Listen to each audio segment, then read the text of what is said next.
Hey everybody, welcome back to my channel. Today we're going to be talking about the 11mm f1.8 Sony lens for APS-C when used on a full frame camera. Stay tuned and let's get right to it. I've been meaning to do a video about the Sony 11mm f1.8 since I bought it last September. I even shot a bunch of example and comparison footage, and then for some reason I lost interest and experienced some buyer's remorse. More recently though, I've looked at a few reviews of the lens and realized that I did have a few comments to make. The buyer's remorse is gone and I find myself using this lens more and more. I attribute this to winter when there's lots of low light and I'm stuck indoors in tiny spaces. This is when having a wide and fast lens is ideal. This is where the Sony 11mm f1.8 comes in. Sure, it's made for an APS-C size sensor, but once you turn on active stabilization, which crops in by 1.1, and then zoom in by 1.2 or 1.3, you're still left with the equivalent of about a 14.5mm lens. Also, if you happen to be using a Sony A7IV in 60p mode, then you get an automatic 1.5 crop. The good thing about this though is that you're still left with a 16.5mm equivalent field of view after all the cropping is done. That's pretty great. Let's have a look at some of my findings. So let's take a look at some of the differences between the Sony 11mm and a whole bunch of other wide-angle lenses. The first thing you're going to notice is that the price of the Sony 11mm in US dollars is only $500 compared to the closest full-frame equivalent, which would be the Sony 14mm f1.8 at $1,600. That's probably the closest lens you're going to get to the performance of this lens on a full frame without any of the hassles of having to zoom in or anything like that.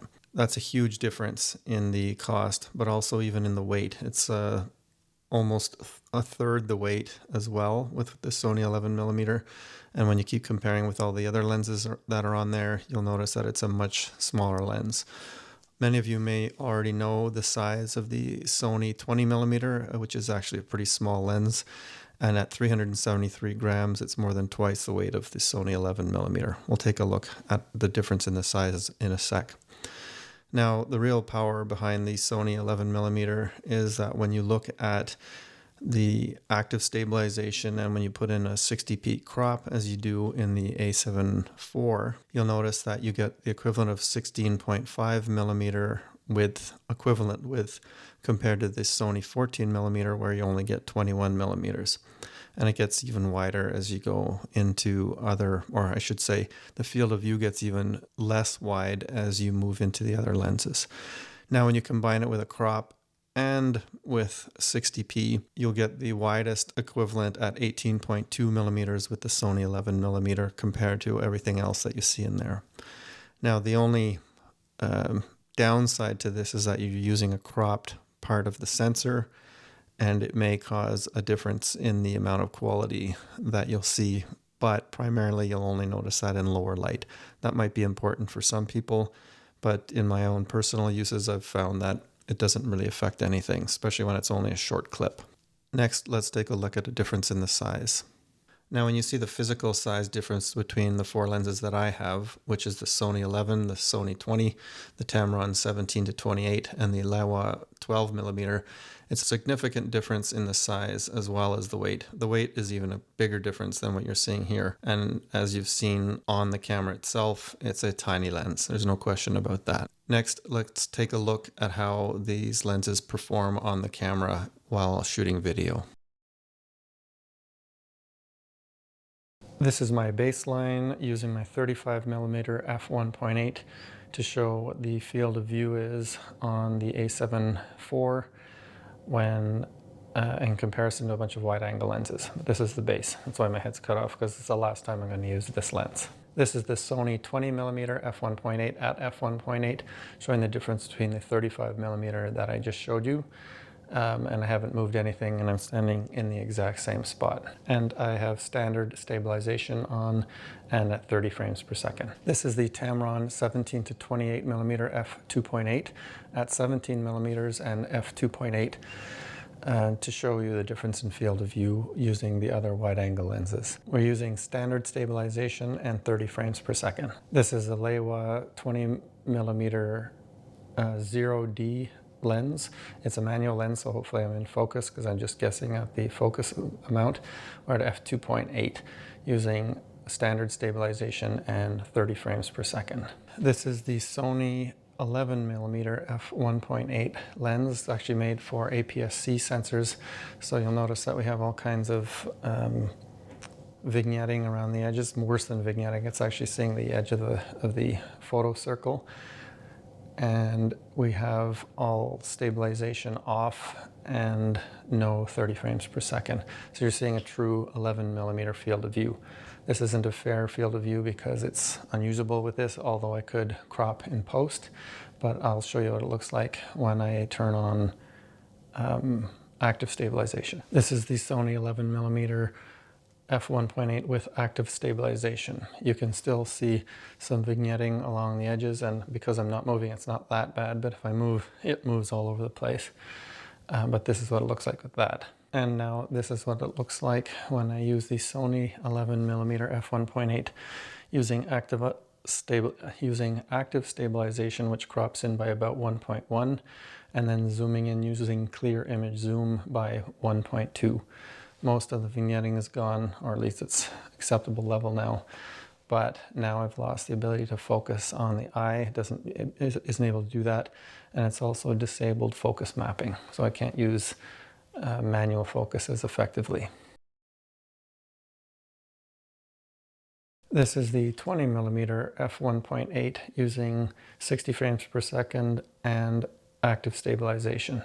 This is the Tamron 17 to 28 at 17 millimeters using active stabilization and 60 frames per second crop. This is the Leiwa 12mm 0D using 60 frames per second and image stabilization or active stabilization. This is what the Sony 11mm F1.8 looks like when in 60 frames per second, so in 1.5 crop, with active stabilization on. It's the equivalent of 18 millimeters. So as before, I'm using the 11mm Sony, and it's at f1.8, and I'm using it with active stabilization on, which gives me a 1.1 crop, bringing in a little bit, reducing a bit of the vignetting along the edges, but it still has eye focus, as I can see on my screen, and it's really fast. So by doing this, I get the advantage of eye focus, but I have to crop afterwards in post. So I'm using more of the sensor than when it's in APS-C mode, and I get a bit of a wider field of view, which you'll notice the difference when I show you on screen. So now I'm doing something even more different. I'm using the Sony 11mm F1.8, but this time I'm using the active stabilization, which crops in by 1.1, and I'm also using the clear image zoom to zoom in by another 1.2 so that I don't have to crop it afterwards. I don't have to crop it in post, so I want to see what the difference is between the width of this and when I'm in APS-C mode. Now the biggest downside of this way of doing it is that, one, I have to set it every single time I start to do a clip, so I have to go into clear image zoom, which I have mapped to a button, but at the same time I lose the eye focus, and so it's not as responsive. So if I move in and out, I'm not sure how fast it will catch me where I am. If I'm out of focus at any time, it's actually hard to get out of the view when it's that wide, so I think I'm still in it. Anyways, I'm not sure how well it focuses compared to the other mode, so maybe that will tell me by doing this. So no eye focus, but it still has general focus. This is the Sony 11mm F1.8 at f1.8 using the regular 35, or what is it, Super 35 mode or crop mode in camera, so that it's the equivalent of a 16.5 millimeter. Nice thing about this mode is that it's using eye focus, so it moves in really quick with me and will focus wherever I am really fast. That's the biggest benefit. The downside of this is that it's cropped in the sensor, so you're using less of the sensor, which in low light gives you substandard results, although this is bright enough that we don't have to worry about that. But if you're using 3200 ISO, you would notice a difference. This sounds like a slam dunk. This ends up being the cheapest, the lightest, the smallest, and in most cases the widest lens that you can use on a Sony full-frame camera. So what are the drawbacks? let me go through what I found. So everything that here has to do with the crop, and it requires the crop. It's not using the full sensor. It has more noise in low light because it's not using the full sensor. You get softer video, which that's debatable. You have to use clear zoom in some cases, which results in having no eye focus and no focus mapping. But from what you saw and what my own personal experience is, it's been working just fine. And cropping the video in post-production can reduce quality. It also requires that you do some of this cropping, which in some people's cases will be a bit of a pain. In my uses, and compared to how much it would cost for a 14mm lens and what you lose by having that 14mm lens, I found that it's been worthwhile so far. But when do you actually need such a wide lens? Well, shooting in a car, for one, as you can see the entire inside of the car here, and at the equivalent of about 14.5 millimeters. The camera is almost exactly arm's length away from me, so you can see how close it is. I guess that's about 2.5 feet, and you get this much of a field of view. Really, it can be anywhere. I'm in the middle of my basement, which is, yes, a huge mess, but you get the entire context of the whole space. It's about 10 feet that way. I'm about maybe 5 to 6 feet away from the camera, and you can see absolutely everything. Not always a good thing, but sometimes you want to see it. Another reason why this lens is so great is that oftentimes you just want to get the occasional super wide shot, whether you're inside or outside. It works equally well inside or on bright sunny days.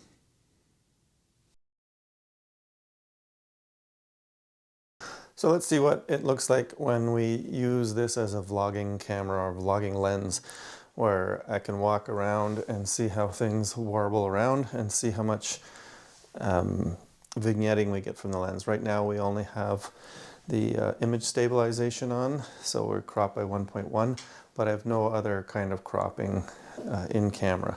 So you can see how wide the field of view is. You can really get an idea of where I'm walking, what's going on. And yeah, I can't imagine a lens that would show you better than this. But so we're at the equivalent of about 14.5 millimeters because we only have the in-body cropping or image stabilization cropping. So let's see how that is for walking around. So if you did want to vlog. And what I'm going to have to do afterwards though is get rid of that vignetting by cropping in a little bit more. So we'll crop in to about the equivalent of, I forget what it is. No, it's actually at 12, and so we're going to crop into 14.5. So that will get rid of any of the motion that you see. I'm going to let you see some of it as I move around. You get the image stabilization vignetting happening, but we can crop that out after in post. Hope that makes sense. In case you're wondering exactly how small you can rig out your camera when you're using this lens, this is what I have for sunny days. I'm using the 11mm F1.8 on my A7IV. I have a small microphone up on top, and of course an ND filter or variable ND filter on the front. This is about the smallest full frame rig that you can have with audio, if you're not using wireless, of course, and it weighs hardly anything. Something I can use all day, and which I often do. So that about does it for my look at this Sony 11mm F1.8. If you have any questions, please leave them in the comments below, or if you have anything else that you'd like to discuss, please feel free. If you found this useful in any way, please feel free to give me a like. Otherwise, thanks very much for joining me, and thanks for making it this far in. Have a great night.